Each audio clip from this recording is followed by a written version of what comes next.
Hello everyone and welcome to the Grumpy Surfer podcast. I am the Grumpy Surfer and your host, Ads Lyson. Before we start the podcast today, a couple of amazing codes for you. So if you want 10% off your OMBI surf, so OMBI is Ocean Mind Body Equipment. Guys in Australia putting out some amazing content, how to get beginners and intermediate surfing more fluidly with style and actually connecting their turns and getting more spray and enjoyment from your surfing. So if you go to ombi.co/ref/grumpy surfer, have a look at the programs, and using that link, you'll get 10% off your purchases. Also, today's guest from the Surfers Life Club has given us a 10% discount as well for his programs. So if you go to www.surferslifeclub.com and insert the code capital letters TGSPSLC to get 10% off your Surfers Life Club program, of which you're going to hear about today. So my guest today is an expat that lives in South Africa. He has spent nearly 20 years in a corporate business world and decided he'd had enough. So he wanted to figure out a way how he could surf more and work less. Please enjoy my conversation with Steve Gwenin.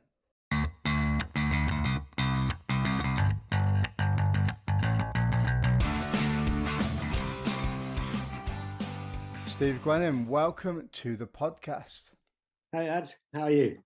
Good, mate, good. I've got three questions that I always start podcasts with. The first one is, how are you? The second one is, where are you? And the third one is, have you surfed today? Okay, well, the first one, I'm pretty good. I'm enjoying life, but I've got a little bit of a cough, a little bit of sickness on the go. So hopefully that just stays online. I'm in Cape Town, South Africa, just south of the city. There's a little peninsula to the south, which is a gorgeous spot. The sky's blue and it's constantly offshore somewhere. There's one wind from the northwest is the only killer. Every other direction, it's always offshore somewhere. And then I haven't surfed today. And I knew you were going to ask me this question, so I was actually dreading it. And I had one planned. And on the way to drop I was on the way to drop the kids at school. And there was a traffic accident. So I knew where I'd planned to surf, I had to come back that way. And I couldn't do it. And then I met someone and got dragged into a chat with them for a coffee. But I am going to surf after this. I'm taking the kids to the beach for a surf. So I don't know if that covers it, but I haven't got in so far. At least you've got the opportunity to do that. I haven't surfed since probably I came back from Portugal. So that was like the end of March because the swell's just been super rubbish here. And yeah, like we were talking about at the beginning, is starting a couple of new businesses up. I've been up and all over the place, like trying to organise that out. So yeah, I think it might be a trip up to the Bristol Wave for me, maybe just to get my toes wet and get some slides on. Maybe, I don't know. I'm going there in about a month's time. Taking the kids there. No, not been before, not tried it. So yeah, we're trying to figure out the logistics of, do we have to take our own boards or are there boards there? And then the kids will want their specific boards, etc., etc. So it's pretty cool up at the Bristol Wave here in the UK because you pay your funds to go on it, and you can just sort of rent the boards or not rent them. It comes part of the price anyway, so you could just go and grab whatever board you want. Cool. I hope hopefully they've got a 5 foot and a 410 and a whole bunch of little kids boards. We'll see. I was just looking at Magic Lyweed actually before we started this conversation, and Jeffreys Bay looks like it's absolutely pumping at the moment. It's been thumping recently. Yeah. There was we went when did we go? Must have been about a month ago, and we got the first proper winter swell of the season, and it went with the kids. So the youngest is still mostly surfing point and trying to surf in tubes a bit further up, but not yet. I probably could have surfed supers when it was smaller, but we sort of missed that window to warm up a little bit at the point, and then it got to a proper size. But my eldest went out of supers when it was bigger, so and did well. Like once he found his footing a little bit, but it's quite I don't know. Supers is quite a sort of daunting wave for the first time you surf it. So he was, yeah, he was. There was definitely a bit of coaching on the beach. I don't know what it is about Jeffreys Bay. It seems to be everybody's kind of go-to wave. Like, you know, whether whatever you are around the world, everyone seems to want to go there. It seems to be like the pinnacle sort of wave. Whether it's, you know, watching the Endless Summer films, or, you know, whether you're surf icon Sean Thompson, or Geordie Smith, or any of those type of guys. Everyone just seems to want to go there. I mean, it's ideal for me because I like surf from a backhand anyway, so it's a right Right. and point break, isn't it? So it's you Yeah. know, Yeah. I love that little draw off the bottom, you know, come up to the top and I'm facing back down the wave again, just doing like those nice big swooping turns off the top. So yeah, maybe one day I'll get there. It's not a pipe dream. I'm definitely going to get there. It just depends when, I guess. Right. Yeah. No, it's an awesome place, and the whole area like is just stunning. You've got like seals up the road, and yeah, and then the wave itself is it just you always or I always think it's gonna close out on me, and I sort of charge off down the line, and every now and again you see like, oh, I can actually do something other than just try and make it past this. But no, it's stunning. So we started talking probably about a year ago now, and you know, messages to and from about trying to get you onto the podcast. And I think your message to me was, if you've got no one else to get on the podcast, give me a shout. That's why I've messaged you. Oh, thanks. No, but I think it's quite apt since you've just started your own thing up, which is quite prevalent really in this day and age where I think people are very very much work focused and feel like they can't escape from work, and they come home and their only escapism is, you know, looking towards the weekend, and then, Yeah. you know, looking at surfing as well. People are only become weekend warriors because they can't get away, and the light dwindles or whatever. Um, so you are the founder of the Surf Life Club and the executive Surf Life Club coach. So how did all that come about? Like, how did you get the brainwave to go, do you know what? This is just something I'm gonna start up and do. It's a bit of a tale, really. I before that I'd worked for about 20 years on conservation projects and humanitarian sort of community development projects. So I'd helped to start up a young British organisation. We were focused on volunteer programs, and it grew. And I went out to Mexico, did coral reef research. I was running around in the jungles in Costa Rica, and I was really really enjoying it. And it grew and it got bigger, but it all sort of happened organically without a lot of sort of super intent, if you will. And we were just sort of young guys, not mucking about, but taking it seriously. But we were making it up as we went along. We didn't know much about business. We hadn't got sort of clear strategy plans. It was just sort of happening. We were right place, right time, and it grew. And I think we had our hearts in the right place and wore our hearts on our sleeve, and that attracted people. And as it developed and got bigger, and we started projects in more and more places, we ended up across sort of 14 plus 15 countries with operations all over, all in sort of quite relatively sort of remote areas, like down in the Amazon, in Costa Rica jungles, over in Asia, in various places, mostly outside of cities, so quite rural, quite coastal, logistically pretty challenging. And as we did that, we ended up with sort of the guys that had been around the longest, the people that had been around the longest. All right, someone's got to stay in Asia and help keep an eye on things and manage things and make sure we got experience there. Someone in Latin America, etc. So we'd got bigger, and then I was out living in Costa Rica at the time, but we decided to pull the senior team, if you will, which I'm not even sure we knew we had a senior team. We just had the people that had been around the longest. And we pulled them together, decided where, more or less on a vote basis, but we chose South Africa, which is when I moved here, and that was about 8 years ago, and sort of pulled the senior team together, got more of a proper office because before we'd been working out of houses and all that sort of jazz. Put a strategy together and really sort of went for it as a business.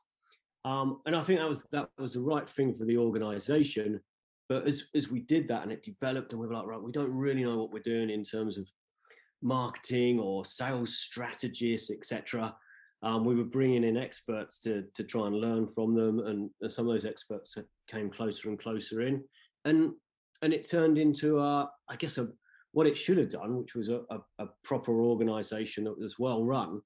But then for me personally, that meant I was sort of more sat in the office, looking at graphs and numbers and sales strategists and stuff like that. And I was like, I joined to go out to Mexico and dive on coral reefs and drive boats and run around in the Amazon doing research. And I love that. And I love what the organization was doing, but I'd sort of, somewhere along the line, as my role changed, I loved what it was doing, but not what I was doing. So I had to sort of make a few changes.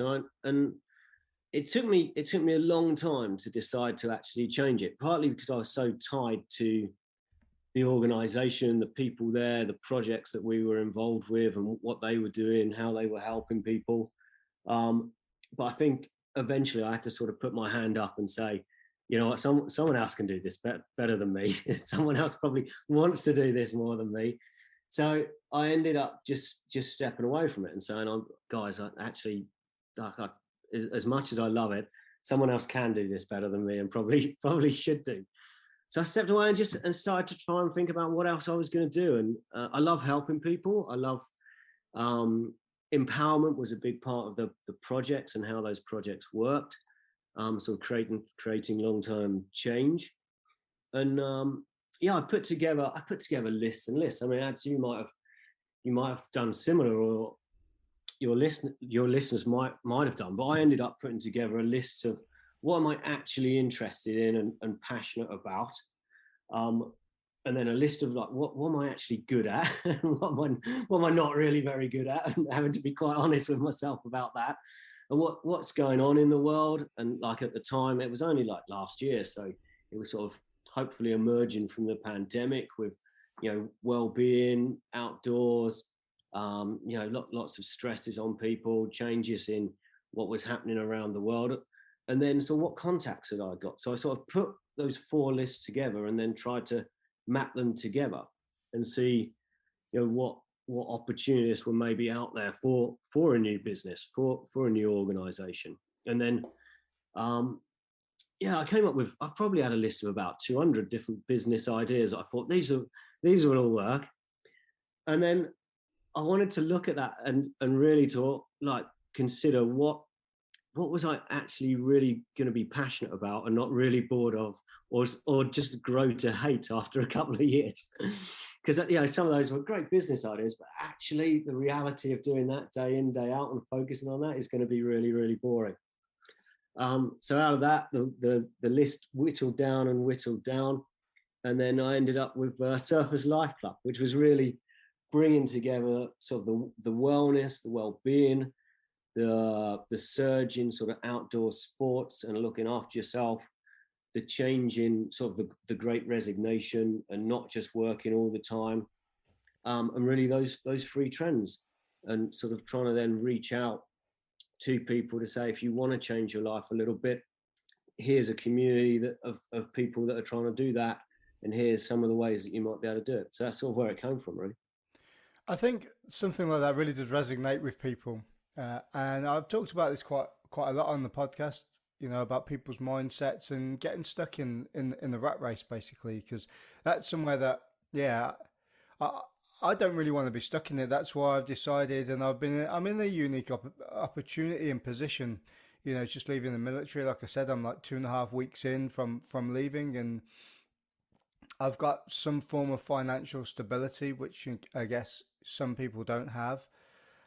So I'm able to start doing things that I think I want to do.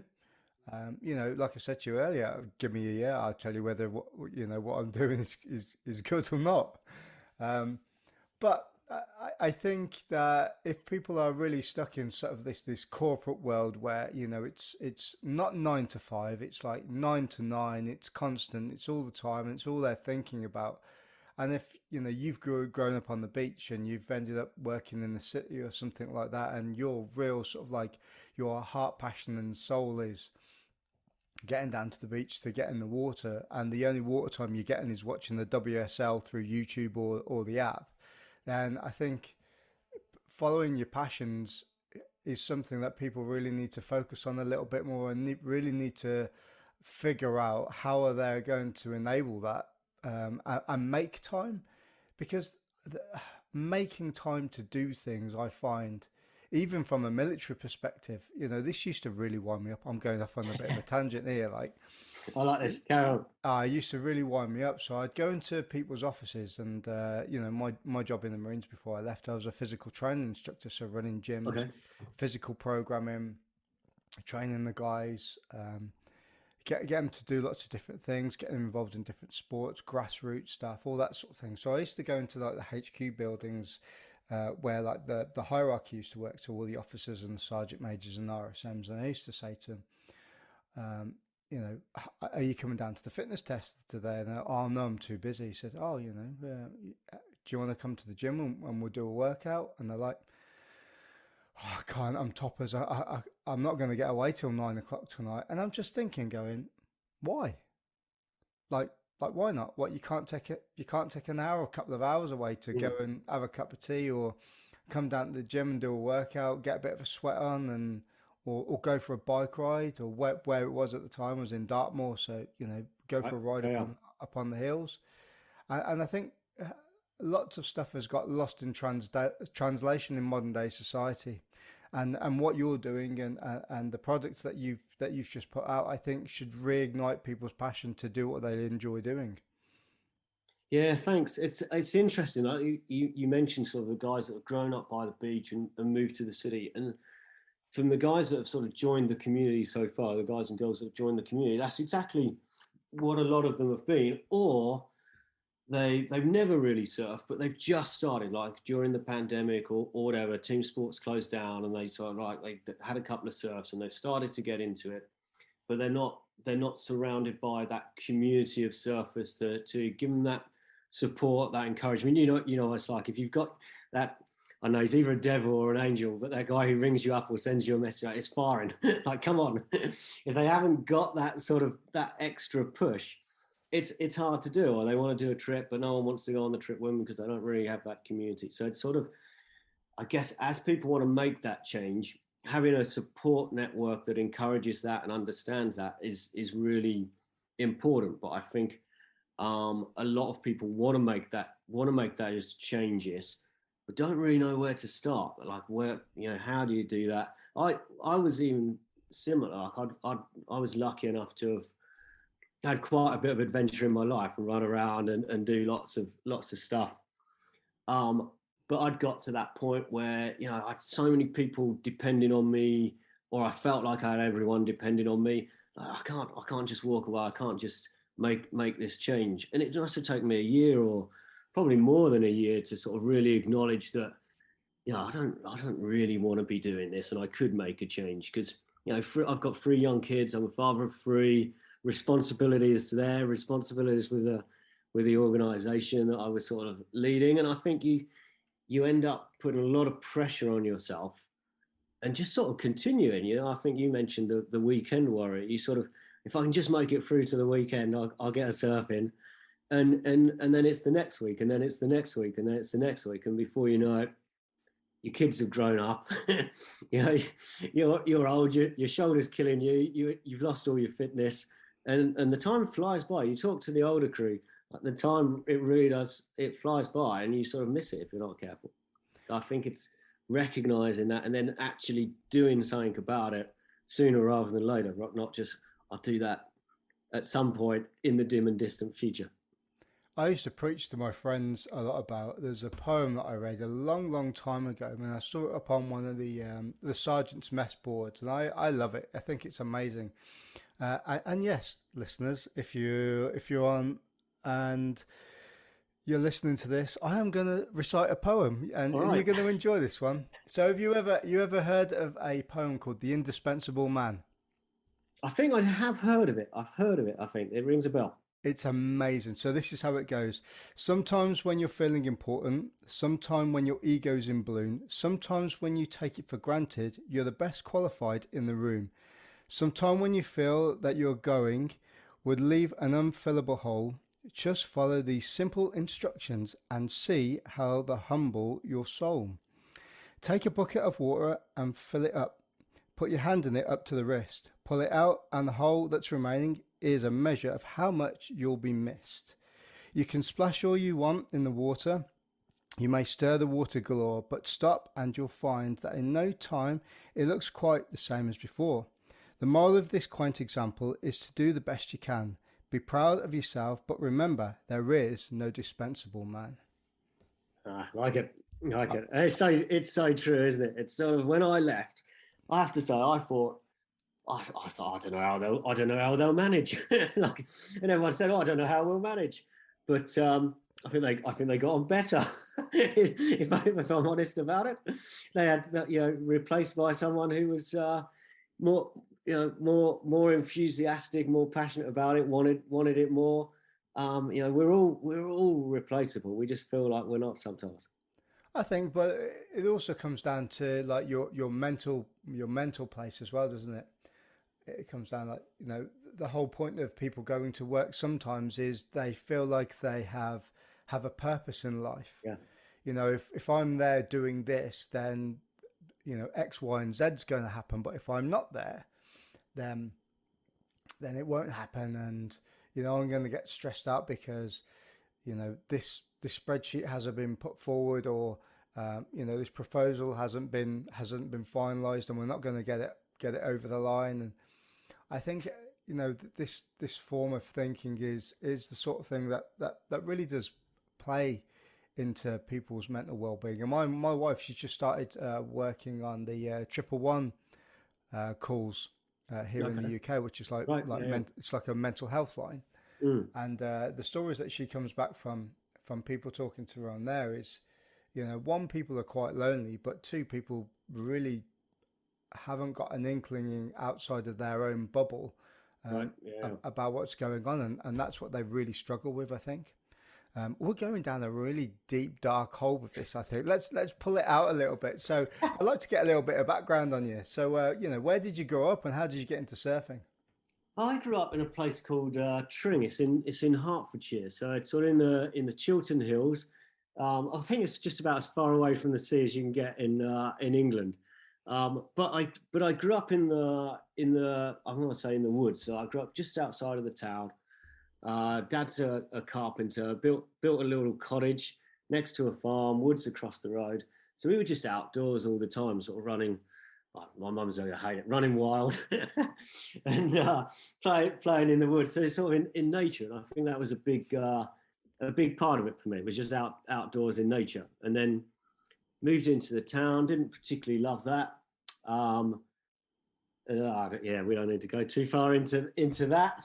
And then I was in Air Cadets, so that was like a massive part of my childhood in the end, I guess. So I really, really love the cadets. I know you're probably not going to like the Air Cadets so much, but principles may be the same. I wish everyone could see your face right now. As long as everyone does, as long as you don't go around saying, "Yeah, I served in the military," it doesn't matter. I'm all right. I don't. I thought you might just end the interview there. I would never do that. Right. So I did that. I was going to join. This is getting worse. I was going to join the RAF. Wanted to join as a pilot, and then did the officer selection sort of interviews for that. The very first ones. It was rapidly decided that my eyesight wasn't good enough, and I could be a navigator, which I was like, I'm not interested. Being young and punk. So I then got a scholarship with British Airways to go and fly for them, and then there was a recession at the time. That got delayed, and I set off around the world. I was like, right, I've got a year, and I made it to Guernsey in the Channel Islands, and that was my first stop, working in a pub. Okay. Yeah, and didn't get any further. I worked in a pub, started surfing there. Hadn't got a clue what I was doing. So I think I managed to buy, what was my board? I think it was a 7.2 Pinto. It was pretty much an sort of semi-gun that I managed to buy from the local surf shop. They helpfully advised me that was the board I needed. Well, that was the classic advice back in them days, wasn't it? Yeah, it was. So I was like, I remember like it was winter. I was like just wandering backwards and forwards, about a couple of miles to the beach, barefoot because I hadn't got the money to invest in booties. Walked down there, couldn't really figure out how to paddle out like through the onshore. Coming back freezing with like frozen feet, and just having the time of my life. I thought it was great. So some students then came out to the pub in the summer, and they were asking me what I was planning to do, and they told me about this oceanography course in Plymouth. So yeah, and they're like, you can go diving, you can study waves, you can study surfing nearby, and that you look like you'd love it. So yeah, one of them was kind enough to sort of drag me off down the Guernsey Library in St. Peter's Port, show me the prospectus, and then I signed up to that and did that instead, and forgot all about. So I don't actually want to fly airlines or anything. It's going to be boring as anything. So I did that, and then that was sort of how I got into the surfing. So I did a lot of surfing at Plymouth. Met a lot of good mates there, and then yeah, from that sort of did oceanography. Got really into the conservation side, which I'd always quite liked through sort of growing up in the woods, but got really into marine biology, oceanography. Yeah, and then kicked around Devon for quite a while. Did a bit of lifeguarding, was down on Burr Island in the south. That was an awesome time actually. I had about 6 months living on the island, which was just brilliant. So low tide, you can make it backwards and forwards. High tide, you can't. So any nights out, you had to sort of swim ashore, go and have your night out, and then, or the other way around, you could walk off and then swim back in the evening after a few beers. So yeah, did that for ages, and then really started doing more and more voluntary work around the conservation, around marine mammals. Did a lot of survey work around Devon, North Devon, South Devon. Went over to Ireland doing more sort of sublittoral research, so diving. Part of the course was a commercial diving course. So I did sort of sublittoral surveys, so diving surveys, recording all the species. Worked with the Devon Wildlife Trust for a little bit doing that as well. Then went on to, I was pretty much an activist ship that was going around the UK, going out during the week, doing research on marine mammals. And then every weekend we'd come back into port, in a different port every weekend, and do some environmental education and explore the local culture at the same time. So yeah, I did that, and then off the back of that, I was out in sort of Arctic waters doing research with various vessels. Ended up working on some seismic vessels, doing research off of them, and just sort of really realised that when I'd signed up to Plymouth and to do oceanography and marine biology, it wasn't up in Arctic waters, sort of standing. I had to stand on above on the top of the ship near the radar thing, which I'm not sure was that safe really looking back on it, but like pretty much daylight hours, I'd be up there with my binoculars scanning for dolphins and whales and trying to spot them, and then trying to shut down the seismic operations if we came across them. Which led, there was some challenging conversations with the crews on board and stuff like that. But I was like, you know what, I wanted to go down to the tropics. So I started applying for different roles based in the tropics, and then eventually scored one that took me out to Mexico. Oh, awesome. Yeah.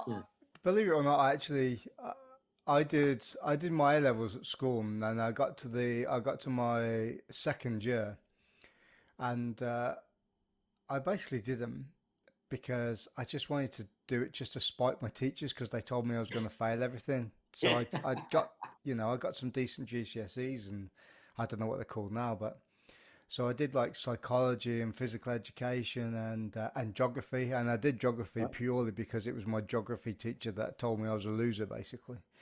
And I was like, "Fuck you, man! I'm doing this, and I'm going to be in your class as well." Yeah, so suck on that.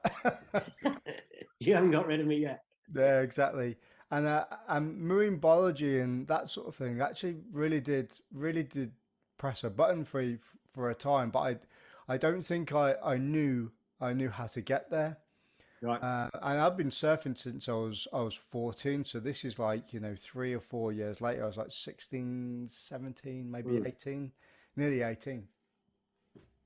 And but I didn't know how to get there. And I think it was the start of the time in Plymouth when I think the course that you're talking about, I'd read the prospectus for that, Right. and I Okay. and I heard some things on the grapevine that they were actually going to start running like a surfing Yeah, they uh, did. They did. I think they still qualification. do it. Yeah, which I Yeah. think started a few years after that, and I thought that'd be wicked to do. Um, but you're like this. So I remember in Iraq, and we were in a little village called Kasar. Mm. It was like a big port, and we were walking down there, and some Americans had some dolphins that were in like a massive sort of like inflatable like pool. And what they were using the dolphins for, they were using the dolphins to go down to survey the bottom of the ocean bed. They were looking Yeah. for mines as well, but they were Yeah. looking to survey that area, and that just sparked that up a little bit. And I was like, and then I looked into like doing an open university course. Right. Look, I'm saying this, I never got around to doing it, but just you talking about oceanography, it just kind of sparked a few things off in my head again. Yeah. Yeah. I mean, there were so many avenues that people went down, and I guess the marine biological side is so hard to get into because effectively most people that go into it are there to try and with a conservation mindset, and definitely that takes you into sort of more NGO work and charitable work, and then whether it's right or wrong, there's not really the funds there, so you end up sort of the accepted entry route is volunteer work, and you have to do quite a lot of it and find ways to sort of fund yourself whilst sort of trying to build up that experience. And I guess that's what a lot of people it's certainly in the last few years. Maybe it's different now, but I felt like almost any career that was becoming the case, that you had to really build yourself up, your experience, before you could sort of enter any sector. But I think the more sort of, if you will, do good sectors, definitely the harder ones to get into. So, at what point did you realize that you had had enough doing what you're doing in your old job, and you were going to pursue doing the Surf Life Club? Like, what were the triggers that made you want to do it? There's a number. I think it's as we started to decide that with that organization it had grown, and we'd really built something significant that you know could grow and develop, and really achieve more and more. But to do that, it had to become, let's say, more professional. But it's not quite the right terms. But we had to put in a lot more strategies and structure, and standard operating procedures and all that sort of stuff, rather than just everyone winging it and with best intention. Um, and that's the right thing, but it's not quite as interesting. And like new, it's that draw of new shiny things, and winging it and working out as you go along. It was becoming more standardized and more professional, and I think that took away from some of my enjoyment of it. Like I liked the fact that when I first started, I basically got, wasn't quite a bag of money, but I went out to Mexico. They were like, here's $10,000. Go out to Mexico. This is what we're looking for. Go and figure it out. And this is your time scale. Go make it happen. Get the boats, get the dive gear, work out where it's going to be, make sure there's the partnerships, etc. And make this project happen. And if it works, it's on your head. If it fails, it's on your head. and and we weren't operating like that 20 years later. 20 years later, it was a little bit more professional. Which isn't quite as enjoyable, really. I like the sort of the challenges of it, and so that was part of it. Younger kids, and like when 15 years ago, 10 years ago, I was still running around. It was pretty much me, and working 24 hours a day on fun projects, running around in the jungle. It wasn't work; it was enjoyment. It was pleasure. sitting in the office trying to do those number of hours and looking at graphs and strategy and standard operating procedures is not quite the same. So I guess, that I was like, that was a big part of it. And I was seeing my kids starting to surf. I was taking them surfing on the weekend. I was meeting up with mates on the weekend, and that's, oh, you should have seen your son surfing on Wednesday afternoon. Oh, he was doing weird. And I was like, oh, I should have done. Like, you're right.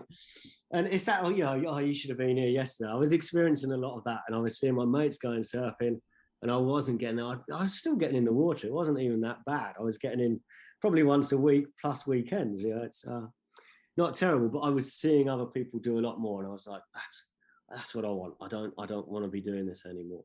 And I think they were probably the two bigger triggers. There was a change of sort of culture at the organization, which there maybe needed to be, and it's probably the right thing. And then those younger kids and me sort of seeing them growing up, missing some of that time. I'm being greedy. Like, I was still having plenty of time with them, but missing some of that time. I was like, that's not who I thought I would be when I was younger. And I guess as I recognized that, then I just started getting more and more frustrated. But instead of making an instant change, I sort of procrastinated about it for ages, and I was quite grumpy for a while until I actually sort of made that change. What were the main things that you were looking at? So you had a basic idea, and I see here that you went and did a few courses, actually, didn't you?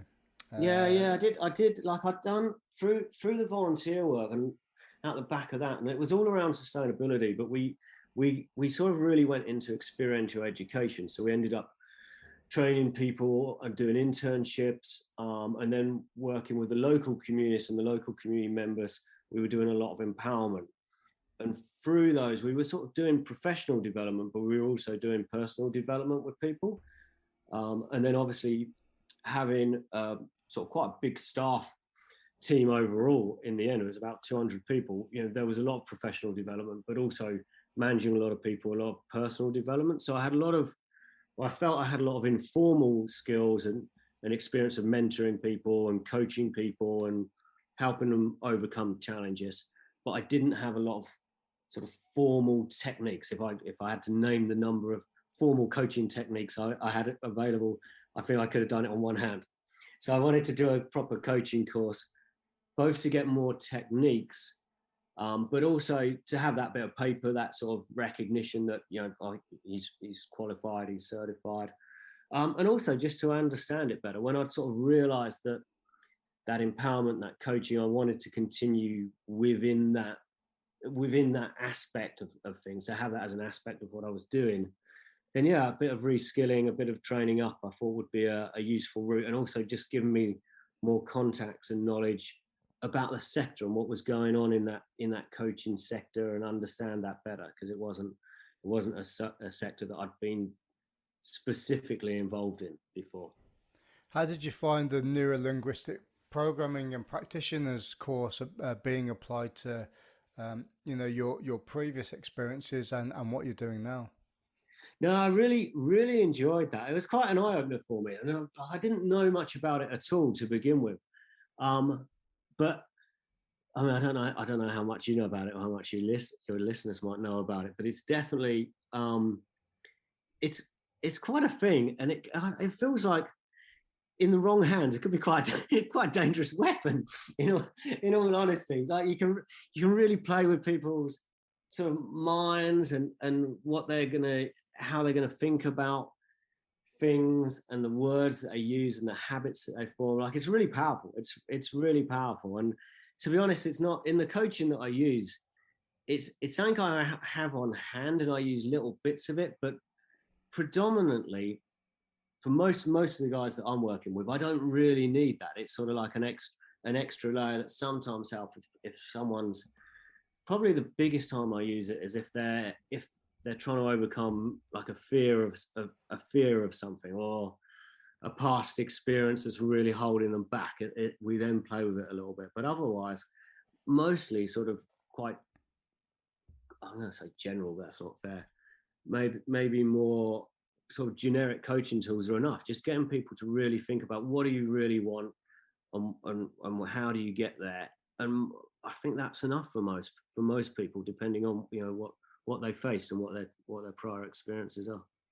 What do you feel are the foundations and the fundamentals of the Surf Life Club that you provide to the people that are now part of the program? I think a huge part, and a bigger part than I think I initially realised, is just community and support. Is finding like-minded people that have sort of similar values, similar intentions, and facing similar challenges, and recognising that you're not the only one sat there sort of trying to figure it out. Because I think that's often the thing. You're like, am I the only one really thinking this? Like as I'm sat there and getting frustrated, sat at work, and everyone's saying how great. You see in those meetings where everyone, this is going to sound, I have to be careful who's listening. You have those meetings. I see it on LinkedIn. I've just been to this conference. It was great. It was wonderful to see everyone. And there's a large element that's true, but there's other things you could be doing with your life, with your time, but no one really wants to talk about that too openly, because I think it's part of that. We're a team, and this is what I need to be seen to be doing, and this is what I feel I should be really embracing if I want to get on here, if I want to win that promotion, get my salary, keep my job, etc. You don't want to be too honest, and you don't want to be too honest with yourself, because you want to try and be positive. You don't want to be negative. You don't want to be you don't want to be grumpy all the time. I was going to say, but I shouldn't say that. It's fine to be grumpy. You've got to get them next Monday. You've got to carry on. You don't want to be too dark about things. So you try and be positive about everything. But I think that community, it's all right to have a bit of a rant. And I tried to go surfing, but there's some bloody traffic accident. I couldn't get to the beach, and that stopped me. And then this happened, and then that happened. Then I had to go on some podcast thing. I can't get to the beach. I don't know where I'm going with this. But support and community, I think, is a big part of it.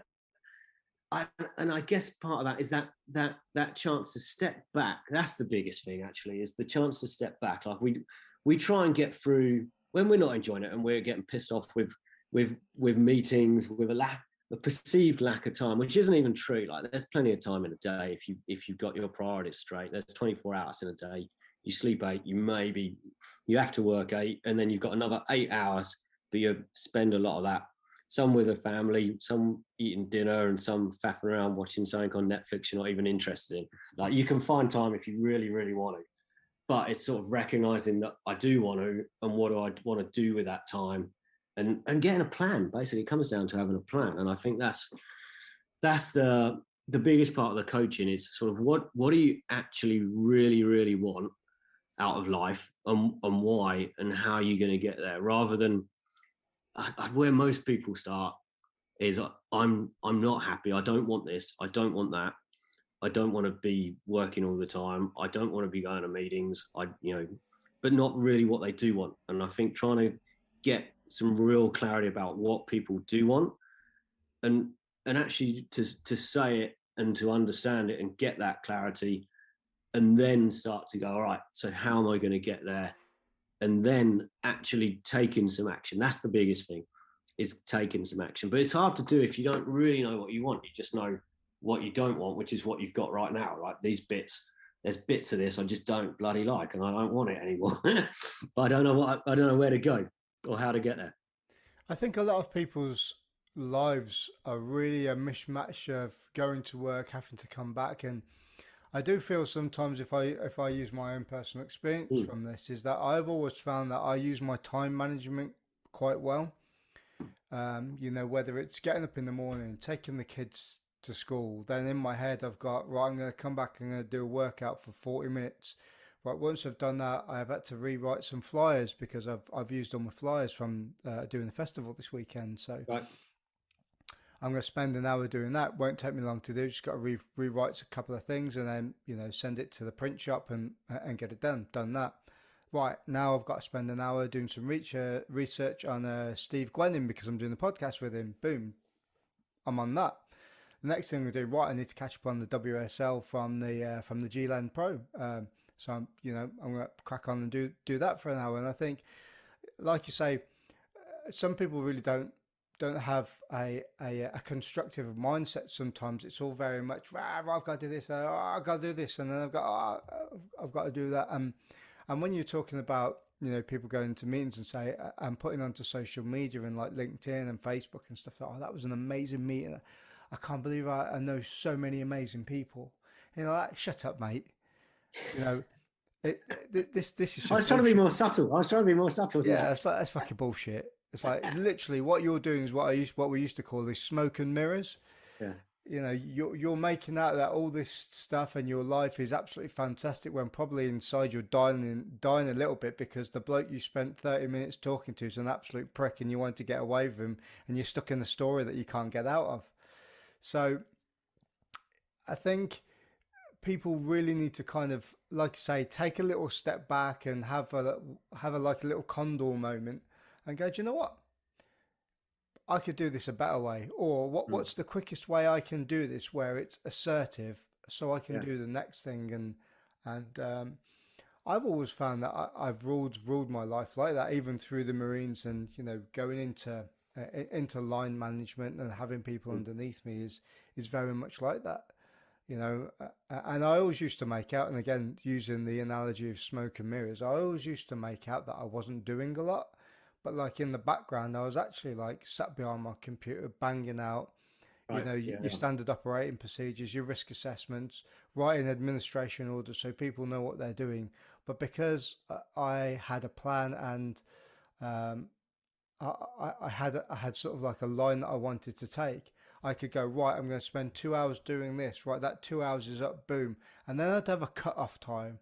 Yeah. And that's one of the key things I used to do. So I'd always say to myself, right, I'm not going to work past 7:30. I'm not going to work past 8 o'clock.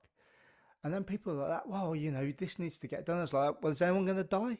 No one's going to die if I don't do it. I can just do it in the morning, or I'll get up a little bit earlier, just to kind of make that backfill back, and you can enjoy the things you're doing. Yeah. I think it's funny, isn't it? Like I think it's really easy to think it's all around time management, and definitely better time management is a huge part of it for a lot of people. But I think also, like in the example you've just used, so I think you were in control of those tasks that were coming onto your plate. Whereas for a lot of people, especially if you're working for an employer of you've got a job of some sort of, and someone else is managing those tasks. So you've got to get this done, and now you've got to get that done, and then you've got to get this done, and I need that by Monday morning. And you're like, Monday morning, like so it's Friday afternoon, and you're telling me you need it by Monday morning. That's my time. And I think that those pressures add up. Plus, like, there's always the unforeseen tasks that come in during the day of, can you go and get this and do that? Both work and personal life. And I think, it's if unless you're managing your time really well, you just end up with a massive list of things to get done in no particular order. And as we all know, like, as you've got all those, you almost have like that frozen thing where you don't actually do anything because there's too much to do. so actually, I'm just going to look at my task list and try and think about it all. And I spent an hour not doing anything at all.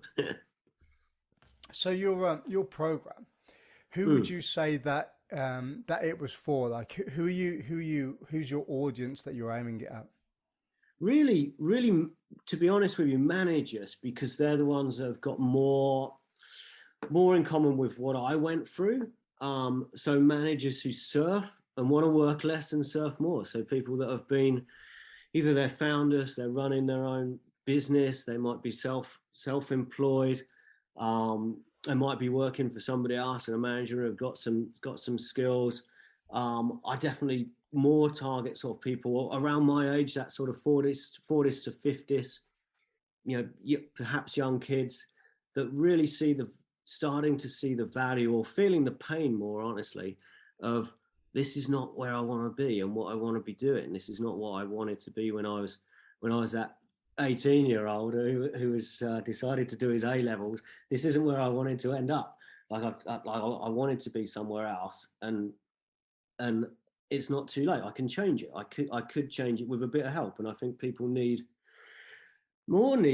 the safe space to go and actually think about and be pushed and tested and questioned about what they actually want, and where did you want to be then? We're like, because we've got general ideas, but it's really hard to implement a very general idea, like until you get really specific on it.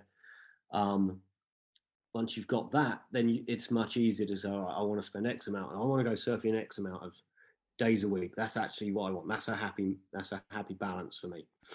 I don't know what your question was anymore.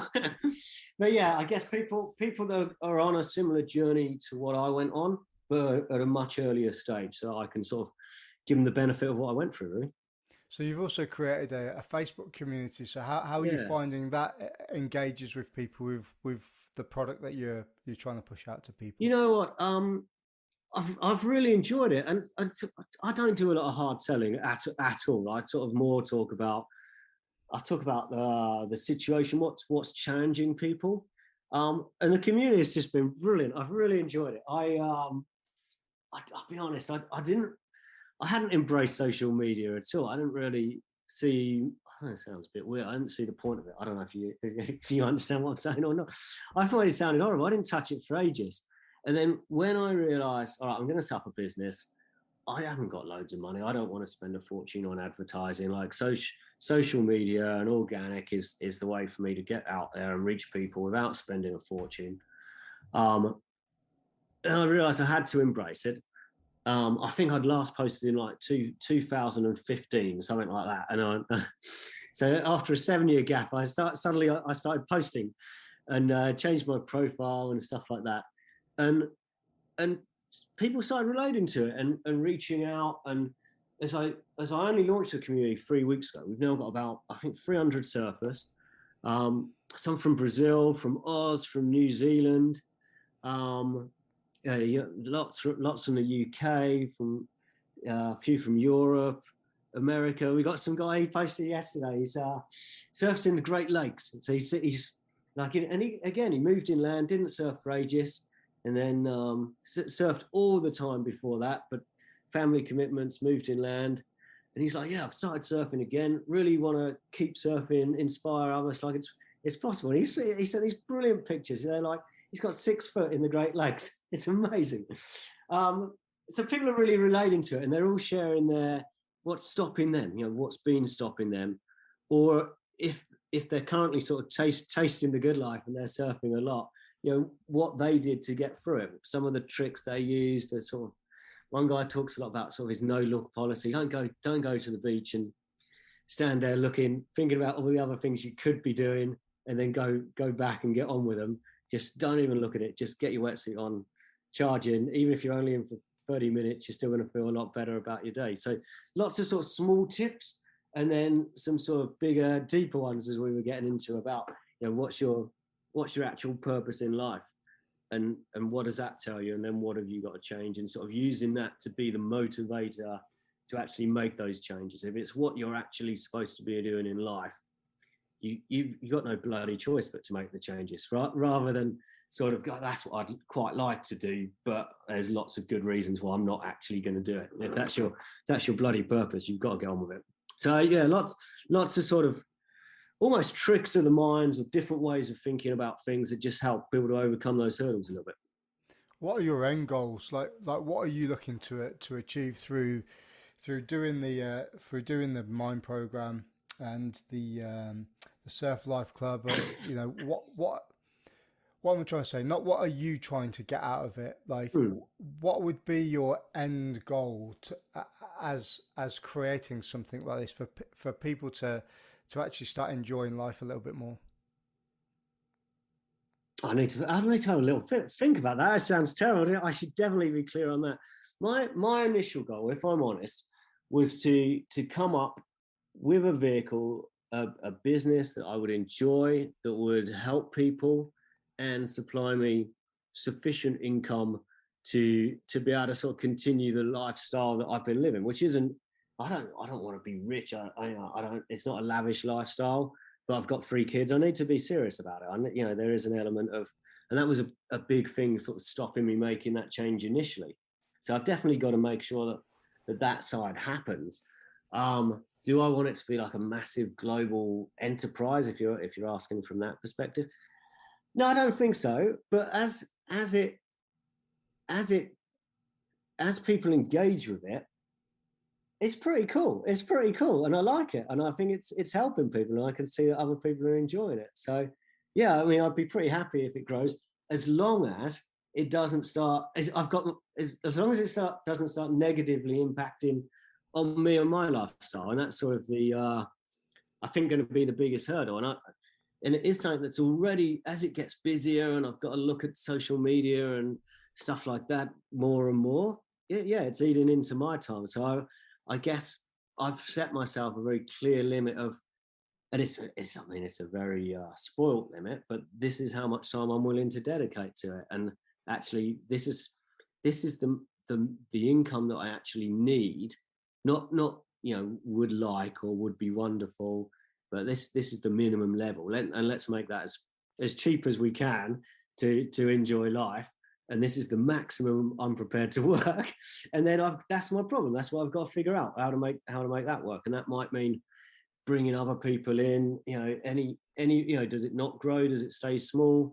But that's what I'm trying to figure out. And I think probably relevant to your audience and listeners. Like if you are trying to start something new, being really clear about what is it you're trying to do, and what are you willing to compromise to make it succeed. Like, is it your time? Do you not care if you're working 90 hours a week? That's cool, crack on. But if you do care about that, do you want a lifestyle business or a bigger business? Sort of trying to be really clear about that. I see where I think, from business owners' perspective, and I think it's true, it's almost the same as if you're a manager, or then looking at that business owner, like what are they trying to achieve? Is it that massive empire, and what are they willing to sort of sacrifice to get that? Sort of understanding that a little bit tells you a lot about where it's going to go. And I see a lot of people try and jump to, like, let's keep growing, let's scale up, because that's what we do. We're in business, we've got to scale. If we're not growing, we're going to die, that mentality. And I think that it's a very different thing, like trying to scale up and have a really big business, to running like a smaller lifestyle business, or being self-employed and I've got enough income coming in and I'm enjoying my life. And trying to find that balance is really hard for people. But I think clarity about what they want really helps that. I think you're touching into a little bit of like one of the seven deadly sins, aren't you? Greed. Yeah. And it's like anything in life, isn't it? You start earning more money, you live to that lifestyle, and Yeah, you've got no more saved at the end of the month. exactly. And it's really weird. You're on a 30 grand job a year. 30 grand job a year. Okay, brilliant. But then you get a pay rise, an extra 10 grand a year. So what's that extra, couple of £100 a month going to go on? Oh, Yeah. I'm going to get some subscriptions. I'm going to, I don't know, buy a bigger car. So actually, your monthly income is actually staying the same, because you've got nothing left at the month, because Yeah. you've just upscaled. Yeah. And I can definitely see that, with from an outsider looking in at our businesses, is people just want to get bigger and bigger and bigger. But then it happened to one of my friends, actually, Right. the guy that owns, do you remember Salt Rock, the clothing Yeah, company? yeah. So So like, yeah, there's a place here called Salt Rock, and I think the owners yeah, came from there. Yeah. so Ross Thompson, they created Salt Rock primarily as a printing t-shirts, so they could make a bit of money. So they could drive the cars around and go surfing, Right. and go searching for different breaks.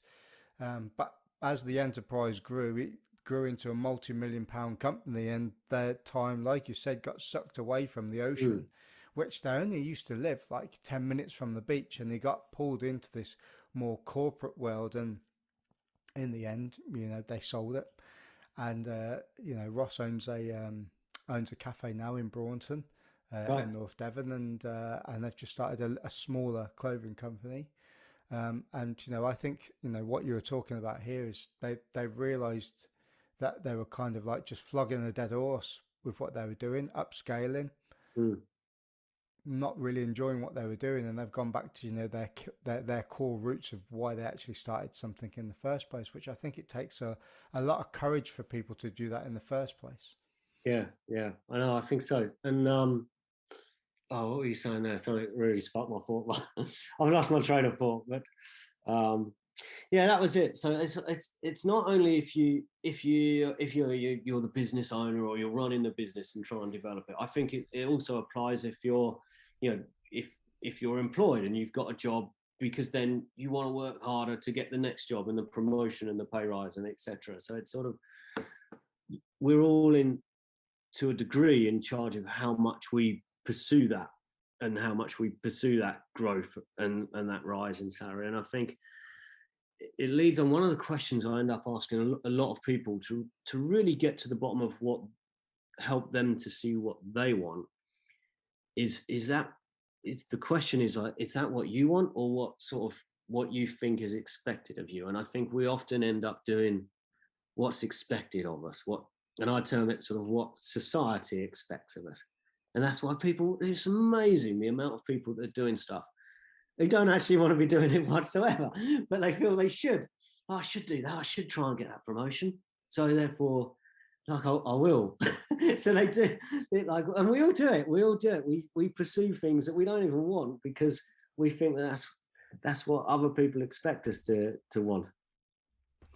Mate, going to tie the podcast up with a quick fire round like I do with the surfing podcasts. All right. So the first question for you is, if you had one surfboard fin setup for the rest of your life, would it be a twin fin, single fin, thruster, bonzer, finless, or, this is a cheater, a 2+1? No, be a thruster. Be a thruster. Coffee or tea? Oh, I might have to go coffee in the morning before 9 o'clock, then tea for the rest of the day. So it's a do I have to 50-50. choose? It's a 50-50 split. I'm normally like that. If I drink coffee past 3 o'clock, this is a really old thing to say, by the way. If I drink coffee past 3 o'clock, I'm up at 1 o'clock in the morning like an old man. I'm going to go tea. If I have to choose, I'm going to go tea. Perfect. 2 to 3 foot, nice peeling waves, or 6 foot barrels? Oh, that's a tough one, isn't it? For the rest of my life. Well, yeah, let's say rest of your life. Then 2 to 3 foot. I was going to say six foot barrels for the rest of your life. You're going to have some neck smashes there, aren't you? Yeah. I won't. The best and the worst person to share a lineup with? Oh, that's an evil question. The best is easy. It's my kids. I surfing with my kids. That's super good. That's such a joy. The worst. There was. I have to be really careful. This is an evil question, isn't it? Without any names. I surfed in one place. It was in New Zealand, and he was a big guy and quite an angry guy, and there would be a lot of fistfights around him, and he did seem to be the common denominator in those things. So yeah, an angry man who remains unnamed. If you had one place to surf for the rest of your life or one break, where would it be? Oh, one place. I'm gonna go with. That's a really hard question. I'm gonna go with where I am now, just south of Cape Town. Beautiful. Last little question then. So where can people find your content on the internet, and where can people find you on socials? Okay. On the internet, it's surfacelifeclub.com, surfacelifeclub.com. And then the Facebook community is Work Less, Surf More. So it's a Facebook community group. Beautiful. Steve? I'm a Tweety Pie. Steve Gwenin, thank you so much for joining me on the podcast, mate. It's been a pleasure. Thanks so much. It's been fun. Cheers. Cheers, mate. And that's it. If you like the podcast, please like, share and subscribe on your podcast provider, and go to Apple Podcasts and leave me a little review. Thank you very much.